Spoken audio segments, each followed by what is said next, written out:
아니 근데 진짜 기사도 쓰고 댓글을 다 읽고 그러면은 언제 출근하셔서 언제 퇴근하시고 이렇게 하시는 그러게 거예요? 말입니다. 이 그치. 장면을 우리 부장님이 보고 계시죠? 네. 양현종 기자는 석간 기자라고. 아. 석간 기자의 출근 시간이 언제인 줄 아세요? 몇 시에 출근하세요? 저는 7시까지. 그러면 공식적으로 석간 기자의 퇴근 시간이 몇 시인가요? 석관 나올 때 퇴근하시는 거 아니에요? 그때가 끝인 이 거 장면을 아닌가요? 우리 부장님이 2시, 3시 뭐 이렇게? 근데 기자의 결박이다. 솔직히 이거 톡감고 얘기하는 겁니다. 네, 뭐 그러니까요. 기자의 본격적인 취재는 저녁을 하거나 식사를 하거나 아니면 뭐 개인적인 미팅을 하면서 취재원을 만나면서 하는 이루어지지 않습니까? 이게 뭐 정규 출퇴근 시간대 어떻게 그게 가능할까요? 그쵸. 만나 퇴근해서 차라도 한 잔 마시거나 아니면 전화 통화를 하더라도 바쁜 업무 시간이라 피해서 해야 되잖아요.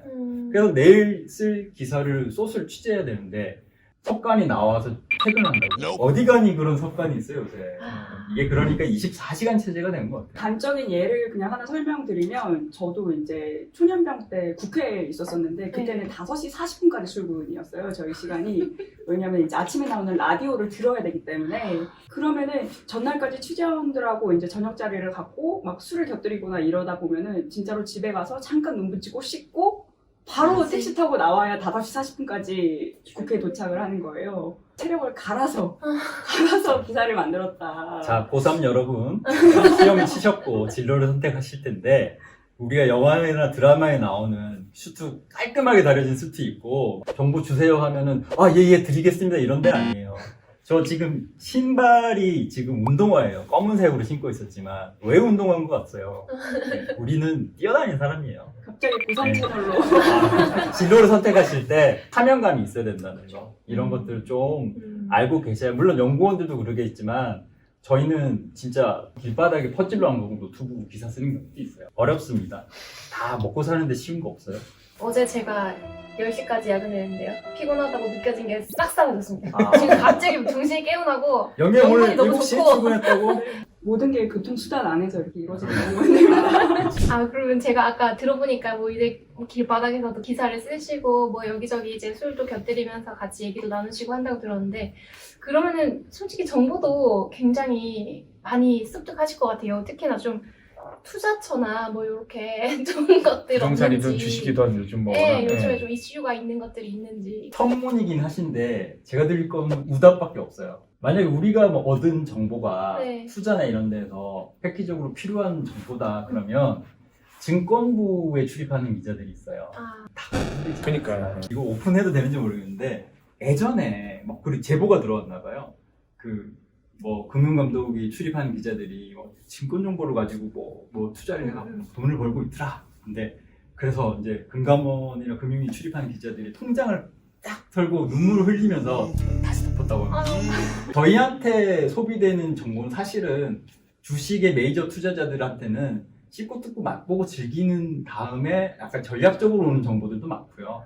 저희는 이런 사실이 있었다지 과거형이에요. 네. 예, 이런 사실이 있을 거는 많이 없어요. 네. 어떤 호재가 있더라도 기자들은 기사를 쓰느라고 투자를 안 해서 돈이 없다라는 말이 아. 그냥 널리 굉장히 많이 퍼져 있고 그리고 사실 그 기사를 접근을 할 때 요새 같은 경우에는 오히려 어디를 투자하세요라기보다는 이런 데 지금 투자하시면 위험할 것 같습니다라는 알람의 역할을 저희는 지금 더 많이 하고 있다고 보고 있거든요. 특히나 이제 집값이 급격하게 상승하고 이런 지역들이 이제 한두 군데가 아니기 때문에 오히려 그런 데 좀 더 초점을 맞춰서 하고 있는 것 같습니다. 어쨌든 오늘 뭐 이렇게 또 국토부 출입 기자분들을 모셨으니까 이런 국토 관련 이야기를 안 할 수가 없을 것 같은데요. 요즘 가장 핫한 이슈가 있다면 이럴 때 정책 변화가 진짜 빠르게 일어나는 시기인 것 같아요.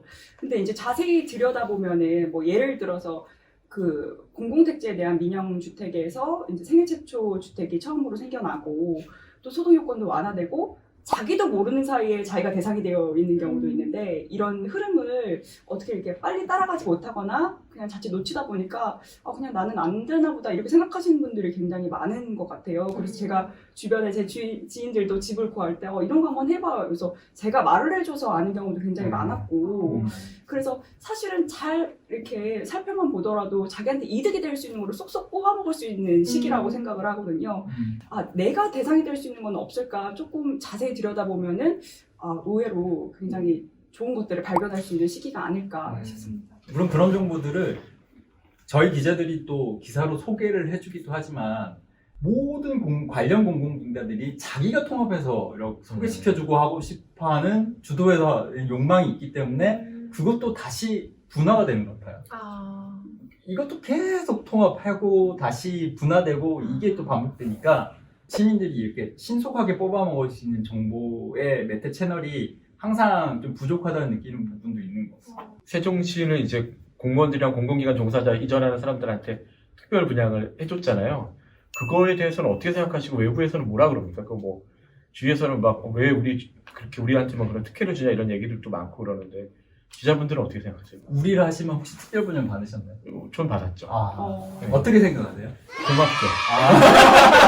그런 사람들이 그렇게 특별 분양인데 비판한 거에 대해서는 어떻게 생각하세요? 저는 그렇지만 위에 계신 다른 분들은 하루아침에 한 15년, 20년 다니던 직장의 터전이 반강제적으로 이주가 된 거잖아요. 그거에 대한 무조건적인 대가라고 볼 수는 없지만 또 안 되는 사람은 안 되니까 그런 차원에서는 어느 정도 바람직한 혜택이 아니었나 하는 예. 사실은 특별 분양을 받고도 못 내려오셨던 분들도 있어요. 그거는 어떤 경우냐면 이게 뭔가 투자 가치나 이런 서울의 집을 포기 못하는 부분보다는 국과장님들은 자식들이 그렇죠. 중학생, 고등학생이에요. 이거는 분명히 공감을 가실 거예요. 학부형들이랑 공감을 가실 거예요. 서울에서 학교를 다니는데 내가 이제 세종시로 옮겨야 되니까 가족들이 아빠의 직장 때문에 전부가 이동을 해야 된다?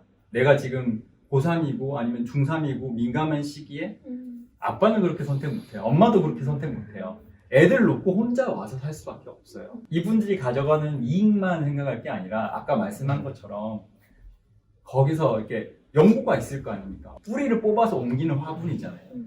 그러면 거기에 대해서 어떤 그 직주 근접이나 이런 걸 보장을 해주거나 뭐 이런 부분이 있었는데 물론 이 특별 분양을 이용해서 어떤 재테크의 수단으로 활용했다는 게 너무 뚜렷이 보이면 좀 그렇겠지만 그것도 어떻게 그 사람들에게 주어진 재량으로 활용할 수 있도록 하는 방안 같은 거는 그렇게 비판하는 거는 너무 막연하게 비판하는 건 아닌 것 같아요. 국토연구원이 이제 정부 출연 연구기관이 특히 국토 분야에 연구를 하는 사람들에게 이런 주제를 좀 더 우리가 연구를 해야 될 것 같다. 그런 것도 있으면 좀 자유롭게 말씀해 주시죠. 원장님 안녕하세요. 저희 원장님이 이 프로그램을 보고 계신다는 전제하에서 드리는 말씀이 아니라 우연하다 국토연구원 오늘 내가 이걸 취재를 촬영을 하러 오게 됐는데 근데 그 원장님들 이야기 하시더라고요. 굉장히 유연하시다.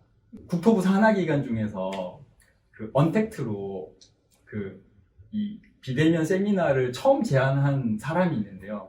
접니다. 왜냐하면 처음에 그 백브리핑을 해야 되는데 기자들을 모을 수가 없는 거예요. 그래서 백브리핑을 언택트로 해보자, 온라인으로 해보자 해서 세종시 주재 정보부처 내에서는 국토부 기자실에서 처음으로 이제 그 언택트 온라인 백브리핑을 했고요. 요 시스템이 괜찮더라라고 제가 추천을 드려서 요거를 세미나로 운영하면은 시류도 많고 부담도 없다라고 시작된 게 여기가 국토연구원이었고, 근데 이게 오너의 아니면은 뭐 CEO의 유연성이 없으면 절대 이루어질 수 없는 일이거든요. 그리고 저는 알잖아요. 약간 코믹 캐릭터라 막 그 세미나 하면서도 원장님 사랑합니다 하면 원장님은 어떻게 해야 돼요? 같이 사랑한다고 하잖아요.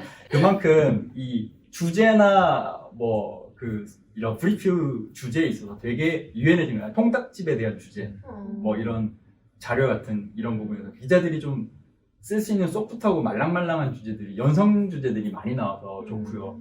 이런 소프트하게 가고자 하는 그리고 실질적으로 필요하고자 하는 이런 경향성을 계속 이제 지향점을 가져갔으면 좋겠다는 생각입니다. 아까 말씀하셨듯이 이제 국토연구원이 주택은 사실 일부에 불과한 거잖아요. 자세히 홈페이지만 보더라도 뭐 국토 환경부터 교통, 토지 너무 많은 것들을 이미 잘 다루고 있는 것 같아요. 그래서 어떻게 보면 연구라는 것도 현재 문제나 이제 불안 이거를 어떻게 해소할까 뭐 이런 고민에서부터 시작을 하는 거라고 생각을 하는데 그러면 또 코로나 얘기를 또 안 할 수 없다는 생각이 들거든요. 또 최근엔 또 국민들의 불안도 높아진 상태여서 또 이런 불안이 뭐 이제 어떻게 진행되고 또 주거 문화나 우리 생활에 어떤 환경에 영향을 미치는지 또 그리고 또 미래상을 제시해 줄 수 있는 그런 연구가 이루어졌으면 좋겠고요. 그리고 또 이제 요새는 또 정보가 너무 많은 시대잖아요. 근데 거기에는 불확실한 정보들도 굉장히 많은 것 같거든요. 그래서 이런 거는 자세히 들여다보니까 연구를 해보니까 아니더라, 그냥 우려더라. 그래서 이런 것들을 조금 반란해서 보여줄 수 있는 연구도 활발하게 이루어졌으면 좋겠다 생각했습니다. 저희 연구원도 좋고 뭐 국토부도 그렇고 혹은 아까 말씀하신 것처럼 기자가 되고자 하는 그런 분들도 있고 그냥 자유롭게 뭐 당부나 소감을 말씀해 주시죠. 네. 지금 우리 가볍게 시작해서 좀 주제가 마지막에 좀 무거워졌는데요. 사실은 기자도 생활인이고요. 어떻게 보면은 저는 어디 가서 직장인이라고 합니다. 저희도 밥 먹고 삼시세끼 밥 먹고 가정이 있는 분들 있고 그런 시 있잖아요. 집에 가면 누구나 아버지가 된다고. 너무 기자를 어려워하시지도 말고 그냥 사람의 입장에서 봐주시면 기사에 댓글을 달 때 조금 레기는 좀 자제해 주셨으면 좋겠습니다. 저희도 안 그런 척 하지만 상처는 있고.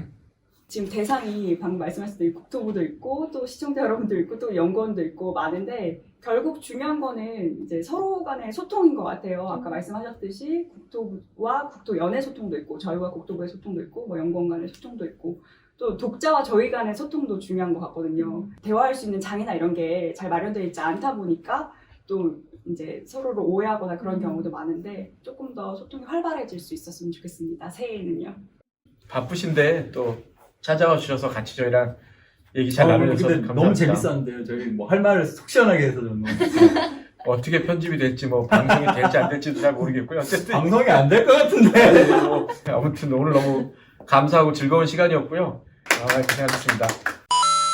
하다 보면 이제 그런 입장은 저희한테 개인적으로 말씀을 해주시면 저희가 저희가 잘 잘 녹일 수 잘 있습니다. 업계 관계자에 따르면으로 해드릴게요.